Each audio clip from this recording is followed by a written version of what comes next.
Alright guys, welcome to the video today. So in this video, I wanted to talk about Thorn, whether or not I think it's going to be quote-unquote overpowered in year 3. I've seen a lot of people making posts and talking about it on Twitter with concerns about Thorn's balance regarding it being inserted into year 3. It was a very big decision for them not to include it in year 2, and I think a big reason behind that is just how it was the main topic of discussion when it came to overpowered weapons. Even though Last Word was super strong in 1.0, when it came to stuff that was severely overpowered and things that made people hate PvP, a lot of times you'd be directed back to Thorn, and I think that's the main reason they took it out of year 2 as far as a year 2 weapon.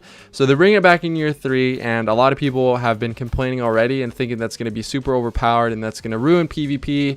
But I just came to make this video explaining why it's still good and it's still a really solid weapon, and going over the traits that make it the weapon that it is. But at the same time, it has many weaknesses and many different ways to counter it. So without further ado, let's hop right into it. Alright, so starting off with what makes Thorn so great is it has its own archetype, right? It's not like a Eyasluna, it's not like a Revelator. It is similar to Revelator and Eyasluna in some ways, but it's very unique. It has a unique set of perks, obviously, because Send It is the only year 1. It's a year 1 exclusive perk, I guess you'd say. So you can't get it on a year 2 weapon, and Send It is probably the best range increasing perk there is out there. It was nerfed slightly leading up to 2.0, which kind of sucks, but at least in 1.0 it was hands down the best thing you could possibly get on a hand cannon. And obviously the rate of fire is very nice. Hit registration has gotten a little bit worse over time, but in general, having a weapon that does as much damage and can kill in as many shots as Thorn does, while at the same time having really good range and a really good fire rate, you have yourselves a very nice weapon. But the thing is, there's many different ways to counter Thorn that not a lot of people might be aware of. The main thing is Titan max armor, and I believe you can have 9 armor points, so you don't have to have the full 10 or full max armor. Just getting up into the highest armor tiers, you're not going to be able to B2 or B3 tap, so you can't get tapped once to the head and 2 to the body and burn out. Same thing goes if you run max armor with a ram when you're playing on a warlock.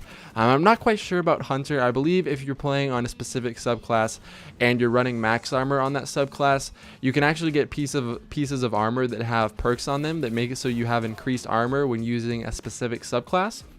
So I believe if you have that on, you can also survive a head body, because I was actually playing in this Rumble game, and I believe right here actually there's a hunter that survives a head, a body, and a body. So that was kind of annoying. But as far as people that are concerned about Thorn in year 3 being amazing or whatever, you have so many different ways of countering it. You have different armor builds for running max armor or near max armor. You have chest pieces that you can run with max armor, or the maximum amount of armor you can get on your subclass. Maybe you're playing a Night Stalker and you can't get as much as the Titan has. There's so many different ways to survive Thorn burn, ram locks, that whole sort of thing. And if for some reason you can't get that build, then there are artifacts that allow you to survive Thorn burn. There are many. I don't remember the exact name of it. I'll probably throw it up on the screen here, but there's an artifact that makes it so you reduce damage over time.